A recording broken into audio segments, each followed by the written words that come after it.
Bilan de la dernière journée, on a maintenant 628 cas de personnes infectées. C'est une augmentation de 409. En fait, André Martin, que je joins à l'Assemblée nationale, c'est la plus forte augmentation en 24 heures au Québec.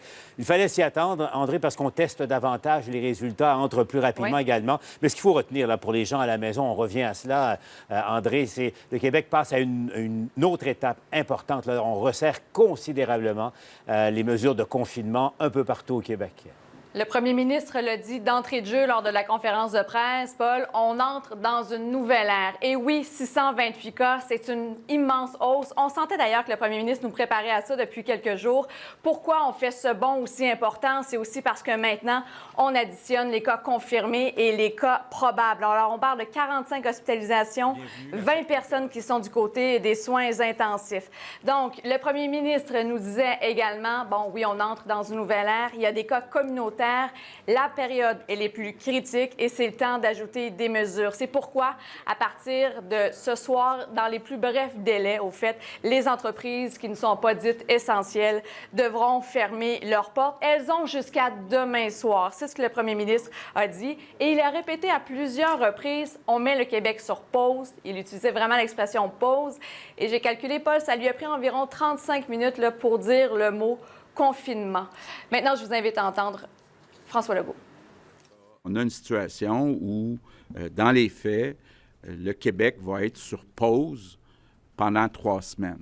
On va mettre une liste de services essentiels qui va être mise à jour régulièrement, mais déjà, on peut vous dire, évidemment, toutes les épiceries, les pharmacies, toute la chaîne alimentaire, incluant le transport de la nourriture, les pompiers, les policiers, bien sûr le réseau de la santé, tous ces services essentiels vont continuer d'être donnés. Et Paul, pendant la conférence de presse, il y a plusieurs messages là, qui popaient sur les téléphones cellulaires, les courriels. Les gens se posaient la question, le télétravail, est-ce que si on est pour une entreprise et présentement on fait du télétravail, est-ce qu'on peut continuer? La réponse est oui. Le premier ministre dit, si vous n'avez pas besoin de vous rendre à votre entreprise, si vous êtes capable de fonctionner de cette façon-là, oui, vous pouvez continuer à faire le télétravail. Et je le signale, tout le monde se pose quels seront les services essentiels. Là. Dès que la liste est publiée, bien sûr, on vous en fait part à LCN et à tvanouvelles.ca, mais essentiellement, on va reprendre le modèle adopté par l'État de New York déjà il y a quelques jours, je vous le signale. Bon, André, ça va plus loin parce qu'il y a de nouvelles mesures également concernant les résidences pour personnes âgées. Là. Oui, François Legault qui répétait que vraiment les personnes de 70 ans et plus et les personnes qui habitent dans les résidences pour personnes âgées sont présentement les plus vulnérables à la COVID-19. Donc, nouvelle consigne, les personnes ne pourront plus sortir, sauf avec supervision. Donc, c'est quand même une étape importante. On sait qu'il y a plusieurs personnes âgées qui prenaient quand même le temps de sortir à l'extérieur, peut-être d'aller faire des rencontres. À partir de maintenant, ce ne sera plus possible. M. Arruda disait, plus on va limiter les contacts, plus vite on va pouvoir revenir à la vie normale. On écoute.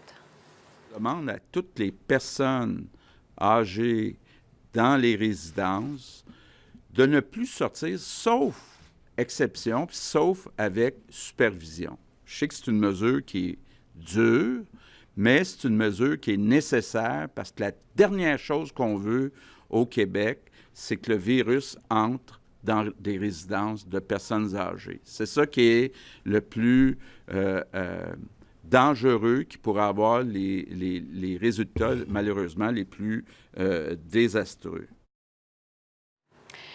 Horacio Arruda, finalement, ce qu'il disait, c'est que là, ce qui est important, là, c'est de prendre la prescription. La prescription, c'est de ne pas sortir. Et il disait, vous pouvez même devenir le vecteur de la mort de quelqu'un d'autre. Donc, il utilise des images quand même assez fortes, Paul, mais de toute évidence, il veut faire passer son message. André Martin nous parle en direct de l'Assemblée nationale.